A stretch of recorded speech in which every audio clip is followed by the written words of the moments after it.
मो नाम सुनीता मु एबे 22 वर्ष बयसर होईगली किंतु जेतेबेले मु निजको दर्पण रे देखे मते लागुछि जे मु एबे भी मोर स्कूल यूनिफॉर्म पिंधिछि। मो आखि कला एते बड़ जे लोक माने कुहंती जे मु हसिले राती सेमानंक भितरे पड़ी जाए। मु जाहाकू विवाह करे से बहुत भाग्यवान हेबो कारण मोर ओठ गोलापी एवं मोटा जेपरी फूल फुटी पवन रे तार सुगंध छाड़ी थाए। मोर कटी एते पतला जे मोर बंधु माने कुहंती सुनीता तुमर कटी गोटे हाथ में फिट होई परिबो एहाकू टिके चापी दियो एवं एहा भांगिबो नाही। सेमाने हसी कुहंती मोर चलीबारे किंतु मो मन रे किछि झलसी उठे। आज सकाळर कथा मु कॉलेज लाइब्रेरी रे बसिथिली। मु परीक्षा पई प्रस्तुत हेउथिली। टेबुल उपरे बही बिछा जाइथिला। मो साड़ीर पल्लू टिके खसी पड़िथिला। मो बेकरू छाल बुहुथिला। मु आंगुठी साहाय्य रे पचारिली। तापरे मु मो आंगुठी मुहरे पुराई चाटिली। मिठा स्वाद नेबा मोर पुरुणा अभ्यास। ठीक सेतिकी बेले विक्रम सार भितरकू आसिले। तांको हातरे किछि कागज थिला। से मो पाखरे थिबा टेबुल उपरे बसिथिले। से कहिले सुनीता तुमे कोन पढुछ एते सकाळू? मु हसी कहिली महाशय राजपूत मानक विषय रे इतिहास अध्याय। से हसी देले। तांको हसरे किछि थिला जाहा मो कानरे प्रतिध्वनित हेउथिला। से कहिले राजपूत माने साहसी थिले किंतु सेमानंक राणी माने आहुरी साहसी थिले। मु पुस्तकरे मुंड नुआइली किंतु मो भितरे किछि आलोडन सृष्टि कला। सार तांको कलम टेबुल उपरे रखिले। तांको आंगुठी लंबा सिरा प्रमुख थिला। से कहिले सुनीता तुमर लेखा सुंदर किंतु टिके अधिक अभ्यास कर। तुमर रेखा गुड़िकू सीधा रख। मु उत्तर देली सार मु चेष्टा करे किंतु केतेबेले मो हाथ थरी जाए। से पाखकू आसी मो नोटबुक उपरे आउची पड़िले। तांको निश्वास मो बेक उपरे गरम थिला। से कहिले देख कलम को एहिपरि धरी रख। टिके चाप दियो किंतु अधिक नुहे केवल एक सामान्य जलापोड़ा अनुभव। मु कलम धरिली। तांको आंगुठी मो आंगुठी उपरे रहिला। गोटिए सेकेंड 2 सेकेंड पाई मु चमकी पड़िली किंतु किछि कहिली नाही। सार पछकू हटी कहिले ठीक अछि मु एबे जाउछि तुमे पढ़ा जारी रख। से चलीगले किंतु तांकर बासना लाइब्रेरी रे रहिला जेपरी से गोटिए राती पछरे छाड़ी आसिछंती। तापरे अपराह्नरे क्लास थिला एवं विक्रम साहब वक्तृता देउथिले। सेमाने बोर्ड रे किछि चित्र आंकुथिले। मु सामना बेंच रे बसिथिली। मो साड़ीर पल्लू बारंबार खसी जाउथिला। सारंक आखि मो आडकू एवं तापरे बोर्ड पाखकू फेरीगला। से पचारिले सानिया तुमे एही चित्र बुझिल कि मु एहाकू आहुरी बुझाइबा उचित। मु मुंड हलाइली किंतु मो मन रे आउ किछि चलीथिला। सार मोते क्लास परे रहिबाकू कहिले। मोते किछि संदेह दूर करिबाकू पड़िबो। क्लास सरीगला। समस्ते चलीगले। मु रहिली। सार मो पाखकू आसी कहिले सुनीता तुमर उपस्थान कम काहिकी? मु कहिली सार घरे बहुत काम अछि। मांक देह भल नाही। से चुप होईगले। तापरे से कहिले मु बुझी पारुछि किंतु पढ़िबा मध्य गुरुत्वपूर्ण। आसंतु आजी एक स्वतंत्र क्लास नेबा। से मो पाखरे बसिले। एते पाखरे जे तांको आंठू मो आंठूकू स्पर्श कले। से कहिले देखंतु एही अध्याय राजपूत मानक साहस विषय रे कहि थाए किंतु सेमानंकर दुर्बलता सेमानंक राणी मानक मध्य थिला। मु पचारिली एहा किपरि दुर्बलता? सार से हसिले कारण सेमाने एते सुंदर थिले जे शत्रु माने मध्य आश्चर्य होईगले। मु लाल होईगली। मो गाल लाल होईगला। सार कहिले तुमे टिके एपरी? सुनीता मु किछि कहिली नाही। मु केवल पुस्तक उपरे मुंड बंका कली। सार मो नोट गुड़िकू देखिले। तांकर आंगुठी मो हाथ लेखा उपरे अटकी गला। एही रेखा टिके बंका एहाकू सीधा कर। मु कलम धरिली। सारंक हाथ मो हाथकू आसिला एवं एहाकू मार्गदर्शन कला। तांको हाथ गरम थिला। मोर हाथ थरिला। से कहिले आस्ते धीरे चाप दियो। मु लेखिली किंतु मोर मन अन्यत्र थिला। सार कहिले ठीक अछि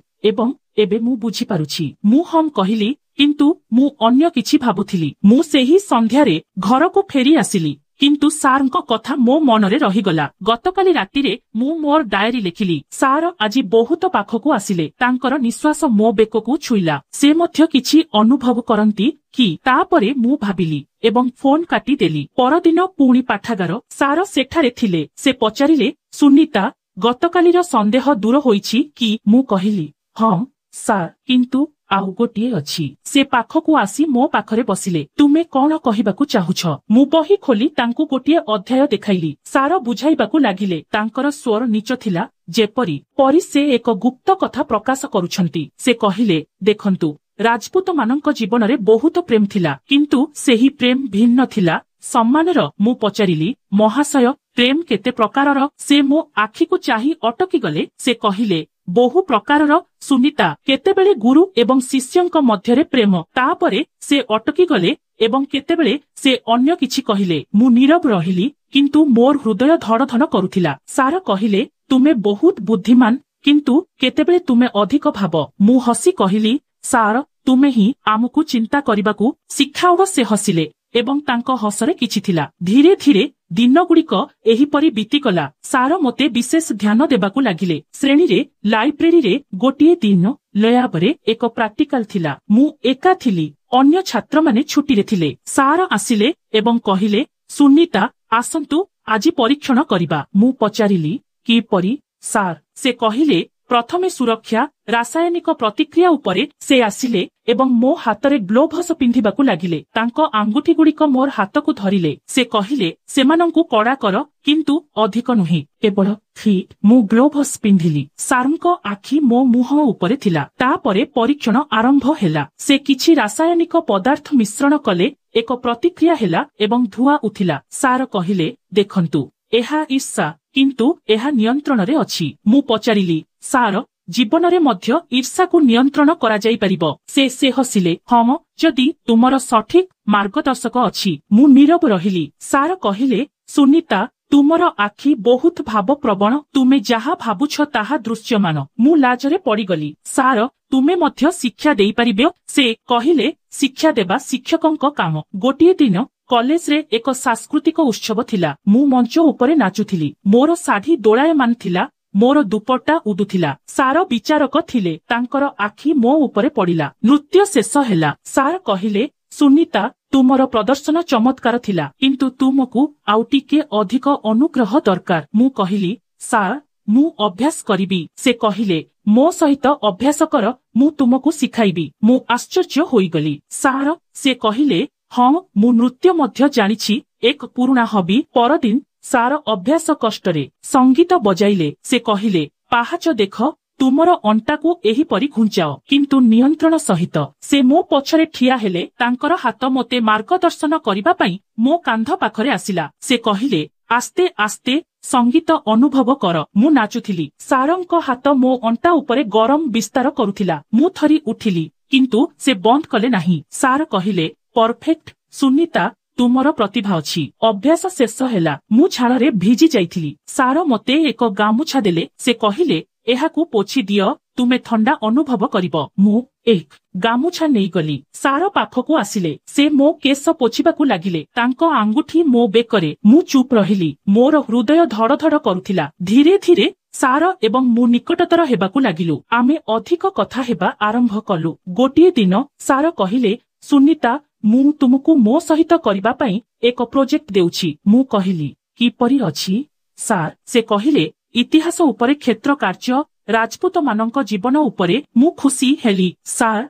आपण केउठी? से कहिले मो गारे एक पुराना दुर्ग अछि। मु तुमको सेठाकू नेई जिबी। मु घर को कहिली। मो मां मना कले किंतु मु जिद धरिली। आमे सप्ताहांतरे सारंको गाड़ी रे जाइथिलु। आमे रास्तारे कथाबार्ता कलु। सार कहिले सुनीता तुमर साड़ी बहुत सुंदर, रंग तुमको सूट करुछि। मु लज्जित अनुभव कली। सार तुमे मध्य सुंदर। से हसिले। आमे पुराना दुर्गरे पहुंचिलु। एहार उच्च कांथ। सार बुझाउथिले। तांको स्वर प्रतिध्वनित हेउथिला। आमे गोटिए स्थान रे एका थिलु। सार कहिले देखंतु एहा रानी मानकर एक महल थिला। प्रेम कहानी एठारे घटिथिला। मु पचारिली आपण किपरि अछंती? सार से कहिले सम्मानजनक किंतु गभीर। मु नीरव रहिली। सार पाखकू आसी कहिले सुनीता तुमे बुझी पारुछ ठीक?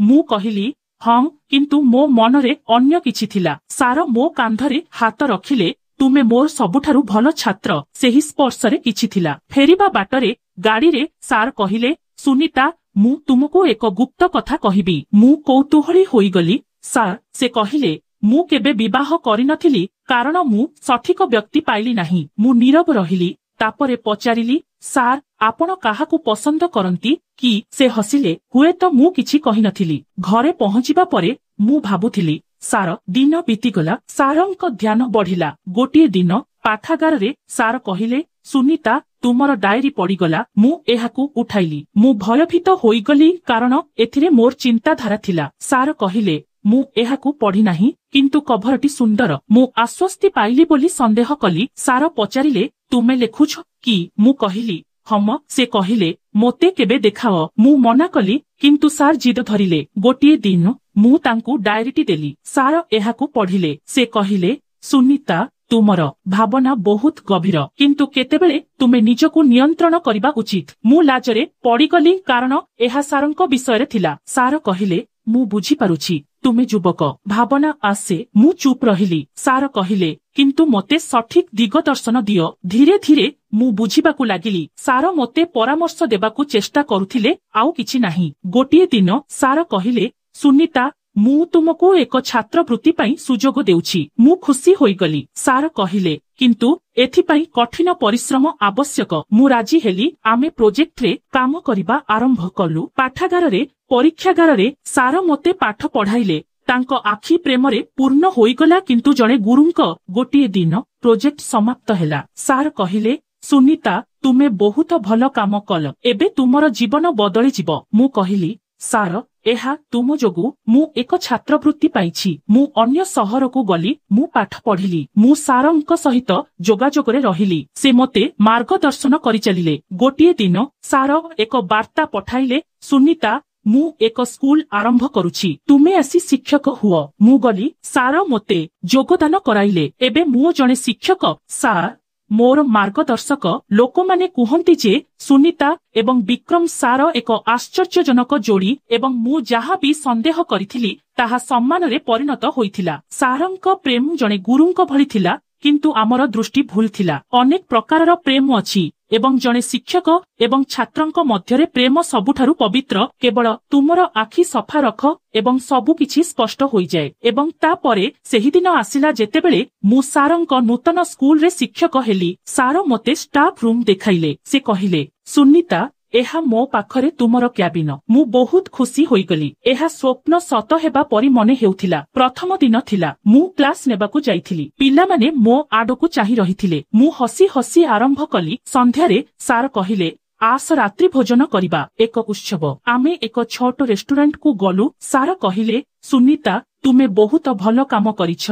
मु तुम उपरे गर्वित। मु कहिली सार तुम पाई। सार चुप होईगले। तापरे से कहिले सुनीता मोर तुमको किछि कहिबाकू अछि। मु एहाकू बहुत दिन धरि लुचाई रखिछि। मु मो हृदय को धरि रखिली। मु भाबिली सेही गुप्त कथा प्रकाश पाइबो। सार तांको ग्लास तळे रखिले। से मो आखि को चाहि कहिले सुनीता मु तुमर बापा। मो हातरू ग्लास खसीगला। टेबुल उपरे पानी छिंडी गला। मु निर्बाक होईगली। कौन सार? से कहिला हम तुमर माँ। से मोर प्रथम प्रेम थिले। आमे कॉलेज रे एकाठी थिलु किंतु आमर परिवार आमको अलगा करिदेले। माँ विवाह करिथिले किंतु तुमे मो झियो। मु तुमको दूररू देखिथिली। मु तुमको कॉलेज रे प्रवेश कराइथिली। संपूर्ण योजना थिला तुमको न कहि सठिक रास्ता देखाइबा। तुमे जेतेबेले दिने लाइब्रेरी रे सोई पडिल मु गुप्तरे डीएनए टेस्ट कराइथिली। मु कांदिबाकू लागिली। सार नुहे किंतु बापा मो आगरे थिले। से कहिले सुनीता मु केबे तुमको भूल उद्देश्य नहीं देखि नाही। केवल बापांक प्रेम एहाकू लुचाई रखिथिला। तुमर प्रत्येक सफलता मोर थिला। मु तांकू कुंढेई पकाइली। भाबारे समस्ते देखुथिले किंतु मु किछि भाबी पारिली नाही। परदिन ठारू सबु किछि बदली गला। मु माँ को फोन कली। से कांदी कहिले झियो मु कहिबाकू डरुथिली। मु सार एवं बापांकू घर को डाकिली। एबे आमे तीनी जण एकाठी अछु। स्कूल चालिछि। प्रिंसिपाल बापा अध्यक्ष लोक माने कुहंती जे एहा एक सुंदर संपर्क एवं मोर जेउ छोट संदेह थिला ताहा रक्त संपर्क रे परिणत होईगला। अनेक प्रकारर प्रेम अछि एवं बापा एवं झियो मध्यरे प्रेम सबुठारु गभीर। केवल सत्य जानिबा परे सबु किछि स्पष्ट होई जाए। सेही राति रे रेस्टोरेंट रु घर को फेरिबा समय रे मो मन झड़ परी अशांत थिला। टेबुल उपरे बिछाड़ी होइथिबा पानी टोपा गुड़िक मो जीवनर बिछाड़ी सत्यर प्रतीक परी मने हेउथिला। मु गाड़ी रे बसिथिली। बापा गाड़ी चलाइथिले। हम एबे मोते तांकू बापा डाकिबाकू पड़िला जदिओ मोर जीभ एही शब्द सहित अभ्यस्त होई नथिला। बाहरे घोर अंधार थिला। रास्तारे गाड़ीर आलोक झरसुथिला किंतु सेही मुहूर्तटी मो आखि आगरे बारंबार बाजुथिला। सुनीता ମୁଁ ତୁମର ବାପା ଏହି ଶବ୍ଦଗୁଡ଼ିକ ମୋ କାନରେ ବାରମ୍ବାର ପ୍ରତିଧ୍ୱନିତ ହେଉଥିଲା। ମୁଁ ଝରକା ବାହାରକୁ ଚାହିଁଲି। ପବନ ମୋ ମୁହଁକୁ ପୋଡ଼ିଦେଲା, କିନ୍ତୁ ଶୀତଳତା ମୋ ହୃଦୟରେ ଥିବା ଜଳାପୋଡ଼ାକୁ ପ୍ରଶମିତ କରିନଥିଲା। କେତେଥର ମୁଁ ଭାବୁଥିଲି ବିକ୍ରମ ସାର ମୋ ପାଇଁ ଅନ୍ୟ କିଛି, ଜଣେ ରୋମାଣ୍ଟିକ ନାୟକ ପରି, କିନ୍ତୁ ଏବେ ସବୁକିଛି ଓଲଟପାଲଟ ହୋଇଯାଇଥିଲା। ସେହି ସ୍ପର୍ଶ, ସେହି ଦୃଷ୍ଟି, ସେହି ବିଶେଷ ଧ୍ୟାନ, ସବୁକିଛି ଏକ ନୂତନ ଅର୍ଥ ନେଇଥିଲା। ଏହା ଜଣେ ବାପାଙ୍କ ପ୍ରେମ ଥିଲା ଯାହାକୁ ମୁଁ ଭୁଲ ବୁଝିପାରିଲି। ଯେତେବେଳେ ମୁଁ ଘରକୁ ଫେରିଲି, ମୁଁ ଦ୍ୱାର ଖୋଲିଲି। ମା ସୋଫାରେ ବସି ଟିଭି ଦେଖୁଥିଲେ। ତାଙ୍କ ମୁହଁ ଦେଖିବା ମାତ୍ରେ ମତେ ଲାଗିଲା ଯେପରି ସେ ପୂର୍ବରୁ ଜାଣିଥିଲେ କଣ ହେବାକୁ ଯାଉଛି। ମୁଁ ତାଙ୍କୁ ଫୋନରେ କିଛି କହିନଥିଲି, କିନ୍ତୁ ହୁଏତ ଜଣେ ମା ହୃଦୟ ସବୁକିଛି ଜାଣେ। ମା, ମୁଁ ଧୀରେ କହିଲି, ଆଜି କିଛି ଘଟିଛି। ସେ ଉଠି ମୋ ପାଖକୁ ଆସିଲେ ଏବଂ ମୋ ମୁହଁକୁ ଚାହିଁ କହିଲେ, କଣ ହେଲା? ତୁମେ ଏତେ ଦୁଃଖିତ କାହିଁକି ଦେଖାଯାଉଛ? ମୁଁ ତାଙ୍କୁ କୁଣ୍ଢେଇ ପକାଇ କାନ୍ଦିବାକୁ ଲାଗିଲି। ଲୁହ ବନ୍ଦ ହେଉନଥିଲା। ବାପା ଗାଡିରେ ବାହାରେ ଅପେକ୍ଷା କରିଥିଲେ। ମୁଁ ତାଙ୍କୁ ଭିତରକୁ ଡାକିଲି। ଯେତେବେଳେ ସେ ଭିତରକୁ ଆସିଲେ, ମାଙ୍କ ଆଖି ବଡ ବଡ ହୋଇଗଲା। ବିକ୍ରମ, ମାଙ୍କ ସ୍ୱର ଥରି ଉଠିଲା। ବାପା ମୁଣ୍ଡ ନଇଁ ପଡିଲେ। ହଁ ସବିତା, ବହୁତ ଦିନ ହୋଇଗଲା। ସେହି ରାତିରେ ଆମେ 3 ଜଣ ସୋଫାରେ ବସିଥିଲୁ। ଆମେ ଘଣ୍ଟା ଘଣ୍ଟା କଥା ହେଉଥିଲୁ। ମା ମୋତେ କହିଥିଲେ ଯେ କଲେଜ ସମୟରେ ସେ ଏବଂ ବିକ୍ରମ ଅର୍ଥାତ ବାପା ପରସ୍ପରକୁ ଭଲ ପାଉଥିଲେ। ସେମାନେ ଗୋଟିଏ ଶ୍ରେଣୀର ଇତିହାସ ଛାତ୍ର ଥିଲେ। ମୁଁ ସେହି ଦିନଗୁଡ଼ିକ ମନେ ରଖିଛି। ମା କହିଲେ, ତାଙ୍କ ଆଖି ଦୂରରେ କୌଣସି ସ୍ଥାନରେ ହଜିଗଲା। ଆମେ ଘଣ୍ଟା ଘଣ୍ଟା ଧରି ଲାଇବ୍ରେରୀରେ ବସି ବହି ପଢୁଥିଲୁ, କିନ୍ତୁ ପ୍ରକୃତରେ ଆମେ ପରସ୍ପରର ଆଖିରେ ହଜି ଯାଉଥିଲୁ। ବିକ୍ରମ ବହୁତ ବୁଦ୍ଧିମାନ ଥିଲା। ସେ ସବୁବେଳେ ଶ୍ରେଣୀରେ ଟପ୍ପର ହେଉଥିଲା। ମୁଁ ତାଙ୍କ ନୋଟ୍ସ କପି କରୁଥିଲି ଏବଂ ସେ ମୋତେ ଅତିରିକ୍ତ ଟ୍ୟୁସନ ଦେଉଥିଲେ। କିନ୍ତୁ ଯେତେବେଳେ ମୋ ପରିବାର ଜାଣିବାକୁ ପାଇଲେ, ସବୁକିଛି ଭୁଲ ହୋଇଗଲା। ମୋ ବାପା କଠୋର ଥିଲେ। ସେ କହିଥିଲେ ବିକ୍ରମର ପରିବାର ଗରିବ ଏବଂ ସେମାନେ ବିବାହ କରିପାରିବେ ନାହିଁ। ବିକ୍ରମ ଚେଷ୍ଟା କରିଥିଲେ, କିନ୍ତୁ ସେ ଆମକୁ ଅଲଗା କରିଦେଲେ। ମୁଁ ତୁମ ବାପାଙ୍କୁ ବିବାହ କରିବାକୁ ବାଧ୍ୟ ହୋଇଥିଲି, ଯାହାଙ୍କ ନାମ ତୁମର ଥିଲା। ସେ ଜଣେ ଭଲ ଲୋକ ଥିଲେ, କିନ୍ତୁ ମୋର ହୃଦୟ ବିକ୍ରମ ସହିତ ରହିଲା। ବାପା ଜାରି ରଖିଲେ, ସବିତାର ବିବାହ ପରେ ମୁଁ ସହର ଛାଡି ଚାଲିଗଲି। ମୁଁ କାମ କଲି, ପଢିଲି, କିନ୍ତୁ ମୁଁ ଧ୍ୟାନ ଦେଇ ପାରିଲି ନାହିଁ। ତାପରେ ମୁଁ ଶୁଣିଲି ଯେ ସବିତାର ଗୋଟିଏ ଝିଅ ଅଛି। ମୁଁ ମୋର ଗଣନା କଲି ଏବଂ ସନ୍ଦେହ କଲି ଯେ ସେ ମୋର ହୋଇପାରେ, କିନ୍ତୁ ମୁଁ ଏହାକୁ ଅଟକାଇ ପାରିଲି ନାହିଁ। ବର୍ଷ ବର୍ଷ ପରେ ଯେତେବେଳେ ସୁନିତା କଲେଜକୁ ଆସିଲା, ମୁଁ ତାକୁ ଦେଖିଲି। ସେ ଠିକ ମୋ ପରି ଦେଖାଯାଉଥିଲା। ସମାନ ଆଖି, ସମାନ ହସ।